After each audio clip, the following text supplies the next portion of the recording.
Assalamualaikum warahmatullahi wabarakatuh. Kali ini kita akan mau membahas mengenai systematic literature review gitu ya. Ini nanti akan menjadi bagian-bagian penting nantinya gitu ya dari sebuah perjalanan artikel ilmiah. Nanti kita akan juga bersama-sama pada pertama ini kita akan menjelaskan yang namanya bagian systematic review dan apa sih SLR gitu ya, dan apa manfaatnya dan apa karakteristiknya. Nah, bagian kedua nanti kita akan membedah yang namanya artikel ilmiah yang menurut saya itu baik gitu ya, karena terperinci dengan jelas. Dan yang ketiga nanti kita akan bersama-sama ya maraton gitu ya pembuatan SLR ini. Tapi sebenarnya SLR yang nanti akan saya buat itu adalah hasil saya sebenarnya dari S2. Jadi sebenarnya perjalanannya panjang, hanya saja nanti kemungkinan kita akan buatnya secara singkat karena kan SLR ini juga butuh waktu yang sangat panjang untuk menganalisis dan mendalaminya gitu ya. Oke, yuk kita mulai bersama saya Miss Givari. Awal kemunculannya Systematic Literature Review ini dari kebutuhan untuk menyediakan pendekatan yang lebih terstruktur dan transparan dalam yang namanya mengkaji gitu ya literatur yang ada.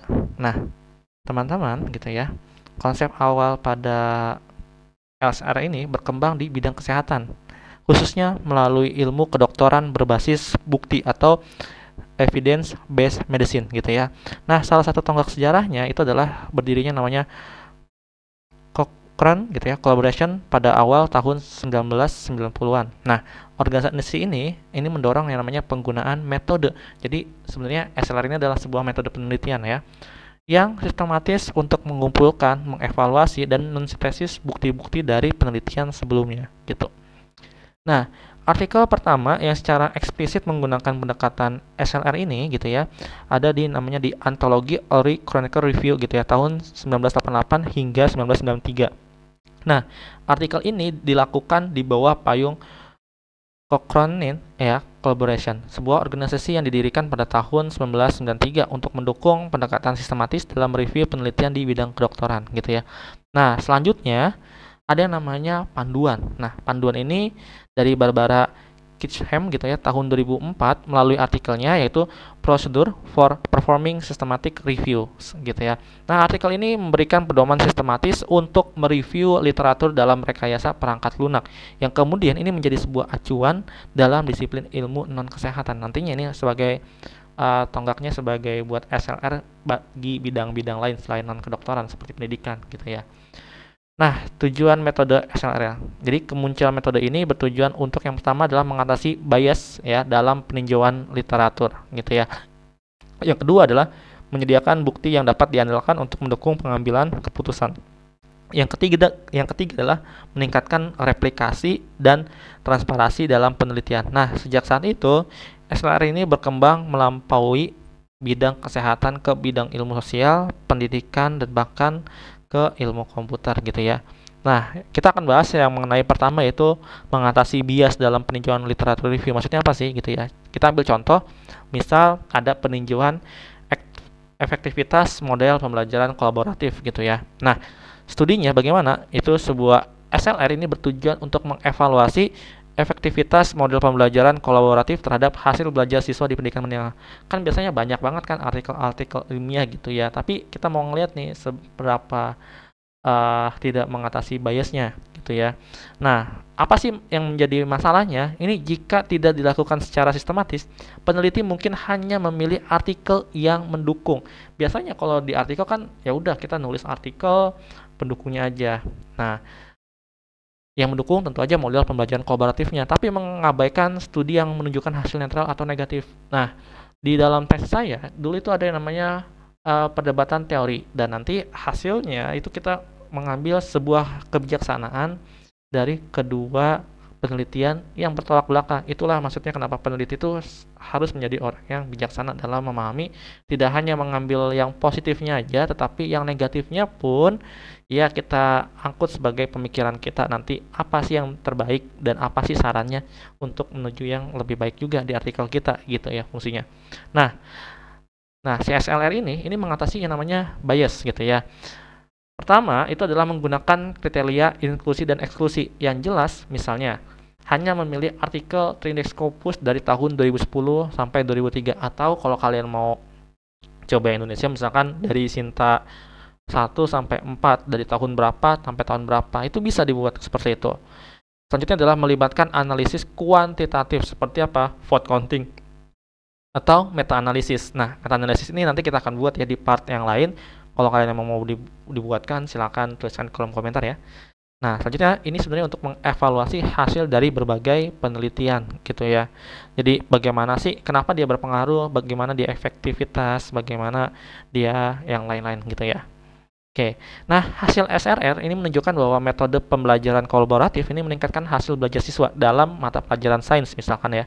Tetapi efektivitasnya itu bergantung pada tingkat partisipasi siswa dan dukungan guru gitu ya. Jadi ada yang negatifnya kita tambahin juga di sini sebagai pengingat nanti ke depannya bagaimana cara pembelajaran si model pembelajaran kolaboratif ini ke depannya gitu ya untuk perbaikan.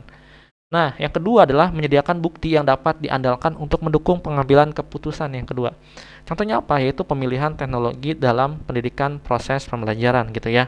Nah, studinya yaitu yang mengkaji dampak penggunaan teknologi seperti Learning Management System atau LMS terhadap motivasi belajar siswa di perguruan tinggi.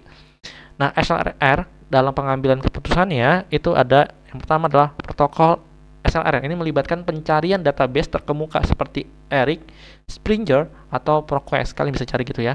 Nah, misal dari data 30 artikel relevan dianalisis untuk mengetahui bagaimana fitur LMS seperti gamifikasi atau analitik pembelajaran yang mempengaruhi keterlibatan siswa gitu ya. Oke. Nah, terus hasilnya apa? Yaitu bukti dari SLR ini menunjukkan bahwa LMS dengan fitur interaktif dan personalisasi lebih efektif meningkatkan motivasi belajar. Temuan ini membantu universitas memilih platform LMS yang paling sesuai dengan kebutuhan mahasiswanya gitu ya. Ini juga dari kita misalkan awal memilih sebuah artikel, misalkan yang terindeksnya apa dan apa gitu ya. Lalu sampai sini dipilih lagi dan dianalisis apa aja sih yang kita butuhkan untuk kedepannya yang lebih baik lagi gitu ya. Nah, di nomor 3 yaitu meningkatkan replikasi dan transparansi dalam penelitian. Contohnya misalkan efektivitas pendekatan differentiated instruction gitu ya. Nah, studinya apa? Yaitu sebuah SRR yang mengevaluasi efektivitas pendekatan pembelajaran berdiferensiasi dalam meningkatkan hasil belajar siswa di sekolah dasar. Itu studinya. Transparansi dan replikasinya, misalnya, yang pertama adalah protokol SLR ini dipublikasi termasuk kata kunci pencarian differentiated instruction atau student outcomes. Nah, database yang digunakan itu kan kayak Google Scholar, Eric, ProQuest, dan kriteria seleksi lainnya yang seperti nomor pertama gitu ya. Peneliti lain dapat menggunakan protokol yang sama untuk mereplikasi studi dengan data yang lebih baru gitu ya. Hasilnya apa? Yaitu studi menunjukkan bahwa pembelajaran berdiferensiasi ini paling efektif bila guru mengidentifikasi ya kebutuhan siswa melalui asesmen formatif sebelum memberikan tugas. Replikasi studi di berbagai negara menghasilkan temuan serupa memperkuat validitasnya. Itu kesimpulannya gitu ya. Nah, kita dari sekian banyak tadi slide gitu ya, kita akan mendefinisikan dan juga karakteristik sistematik literatur review gitu ya. Jadi SLR ini adalah pendekatan sistematis yang mengidentifikasi yang pertama, mengevaluasi yang kedua, dan mensintesis penelitian yang relevan dengan pertanyaan penelitian tertentu gitu ya. Adapun tahap-tahapannya yaitu ya ada 7. Kalian bisa lihat nanti kita akan membedah ini dari hasil penelitian yang kalau saya bilang oke itu bagus banget penelitiannya dan lengkap gitu ya.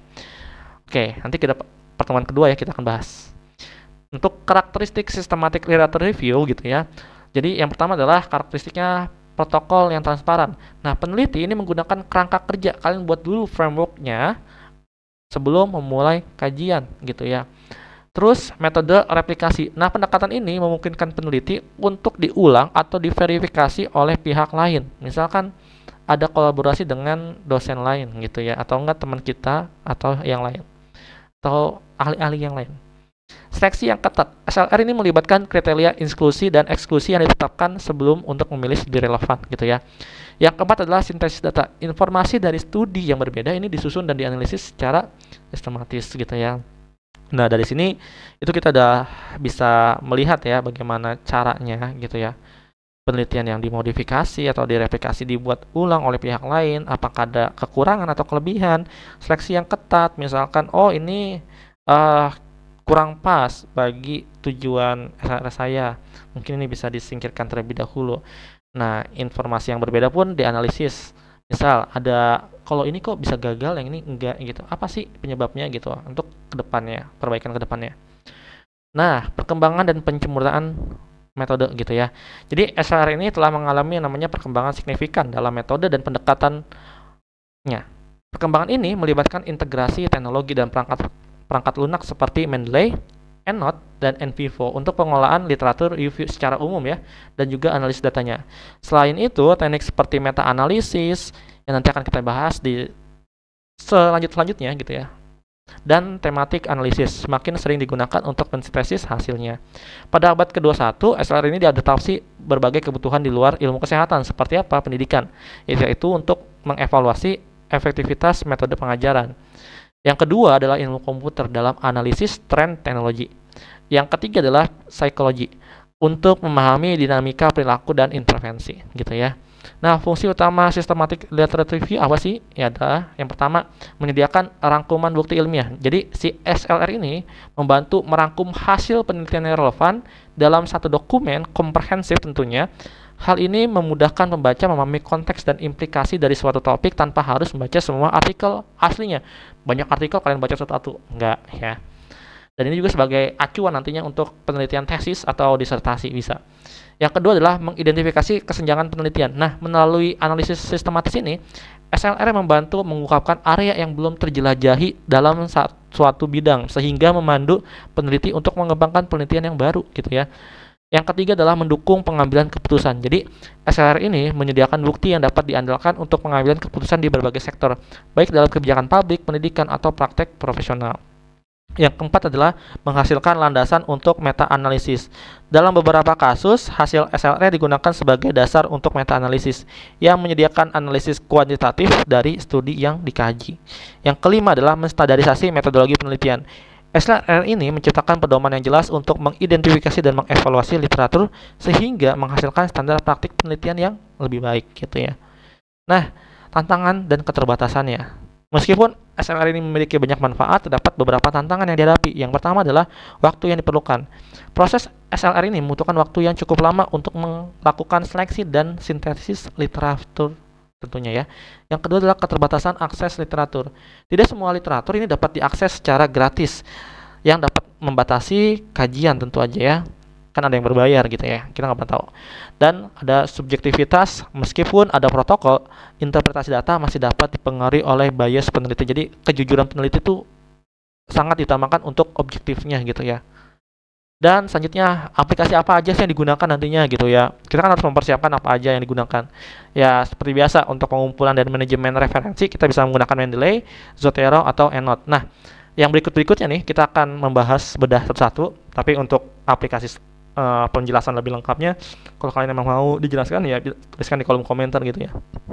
Nah, ini adalah aplikasi untuk pencarian dan identifikasi studi. Kalian bisa menggunakan Publish or Perish, Ryan, Excel. Nah, silakan kalian tuliskan di kolom komentar identifikasi studi apa sih aplikasi yang digunakan sama kalian gitu ya. Nah, misalkan Publish or Perish, apa sih fungsinya gitu ya? Ini mengambil data literatur dari Google Scholar, Scopus, dan database lainnya. Dan yang kedua, fungsinya adalah menghasilkan data bibliometrik seperti jumlah kutipan, indeks H, dan G-index. Nah, untuk Ryan gitu ya, fungsinya adalah membantu dalam proses penyaringan artikel berdasarkan kriteria inklusi dan eksklusi. Yang kedua adalah fitur kolaborasi antar peneliti untuk menentukan relevansi artikel. Nah, sedangkan untuk Excel ya kita tahu sendiri, yaitu mencatat hasil pencarian literatur, membuat daftar artikel dengan kolom seperti penulis, tahun, hasil utama, dan lain-lain gitu ya. Nah, selanjutnya adalah bagaimana aplikasi yang digunakan untuk saat analisis data. Itu ada NVivo, FastViewer, dan Atlas.ti gitu ya. Nah, kita akan bahas si NVivo dulu. Jadi NVivo itu memiliki fungsi yang pertama adalah melakukan analisis kualitatif pada teks dan dari artikel seperti pengkodean, tema, atau topik. Yang kedua adalah membuat visualisasi seperti peta konsep atau matriks hubungan tema. Dan selanjutnya, Fast Viewer ini fungsinya adalah membuat visualisasi peta jaringan atau network maps untuk menganalisis hubungan antar kata kunci, penulis, atau publikasi. Nah, yang kedua adalah mengidentifikasi tren penelitian berdasarkan metadata gitu ya. Ini Fast Viewer. Yang ketiga yaitu Atlas.ti. Fungsinya menganalisis data kualitatif seperti mengidentifikasi pola atau tema utama dari artikel, mendukung pengkodean data untuk tesis tematik gitu ya. Nah, selanjutnya apa lagi yang aplikasi gunakan yang keempat, yaitu aplikasi untuk penyajian data dan visual data. Ada yang namanya RStudio atau Python dengan pustaka seperti Pandas atau Matplotlib gitu ya. Ada namanya Tableau, ada Kitoscape gitu ya. Kalian bisa memilih di antara keempat itu. Jadi kalau misalkan untuk RStudio atau Python ini digunakan untuk pustaka seperti Pandas atau Matplotlib. Ya, fungsinya apa? Yang pertama adalah melakukan analisis statistik atau bibliometrik. Yang kedua adalah membuat grafik seperti diagram frekuensi, publikasi, atau tren kata kunci. Dan untuk Tableau itu fungsinya adalah membuat visualisasi data yang interaktif seperti peta geografis, publikasi, atau analisis tren. Nah, untuk Kitoscape gitu ya. Untuk Kitoscape itu fungsinya pertama adalah menganalisis dan memvisualisasikan jaringan hubungan antar artikel atau penulis berdasarkan citasinya. Oke, selanjutnya apalagi yaitu aplikasi untuk dokumentasi proses, yaitu Prisma Flow Diagram Generator atau Notion atau Trello gitu ya. Nah, untuk Prisma gitu ya, fungsinya apa? Itu membuat diagram Prisma atau Private Reporting Items for Systematic Review and Meta Analysis gitu ya, untuk menunjukkan alur seleksi studi. Untuk Notion or Trello ini fungsinya mengorganisasi workflow atau bagian kerja ya peneliti SLR ini yang tadi disebutkan. Yang kedua adalah membantu mencatat progres tugas seperti pencarian artikel, seleksi, analisis, dan penyusunan laporan. Oke, selanjutnya adalah aplikasi untuk kolaborasi penyimpanan, yaitu Google Drive atau OneDrive atau Overleaf gitu ya. Untuk Google Drive kita tahu sendiri menyimpan file preferensi protokol penelitian dan dokumen SLR yang nanti akan bisa dibagi dua sama peneliti lain untuk diketik bersama-sama gitu ya. Yang kedua adalah membantu berbagi dokumen dengan anggota tim peneliti lain. Nah, untuk Overleaf fungsinya adalah menulis laporan SLR menggunakan format latex. Biasanya kan matematika ya, ini format latex gitu ya. Ataupun ya bidang sains lainnya. Yang kedua adalah memudahkan kolaborasi secara real time dalam penyusunan artikel ilmiah. Nah, selanjutnya aplikasi untuk penulisan atau pengelolaan protokol gitu ya, ada namanya Confidence dan Prospero. Nah, Confidence ini fungsinya adalah untuk mengelola seluruh proses SLR dari pendaftaran referensi, penyaringan hingga sintesis data. Yang kedua adalah menyediakan fitur evaluasi otomatis untuk seleksi artikel, dan untuk yang Prospero itu fungsinya adalah untuk mendaftarkan protokol SLR sebelum penelitian dilakukan untuk meningkatkan transparansinya gitu ya. Jadi mendaftarkan ini bagian. Nah, pelajaran selanjutnya nanti kita akan bahas yaitu membedah artikel SLR yang menurut saya baik gitu ya, pribadi. Nanti kita akan bedah dari pendahuluannya atau seperti apa gitu ya. Dan kesimpulannya yaitu systematic literature review merupakan pendekatan ilmiah yang telah berkembang sejak kemunculannya di bidang kedokteran berbasis bukti hingga menjadi metode lintas disiplin dengan fungsi utamanya itu yaitu untuk mensintesis, merangkum, dan menganalisis literatur secara terstruktur. SLR juga memberikan kontribusi besar dalam mendukung penelitian dan pengambilan keputusan. Meskipun memiliki tantangan, metode ini tetap menjadi landasan penting dalam pengambilan pengetahuan ilmiah. Oke, mungkin cukup sekian dari saya. Dan sampai berjumpa lagi pertemuan berikutnya. Assalamualaikum warahmatullahi wabarakatuh.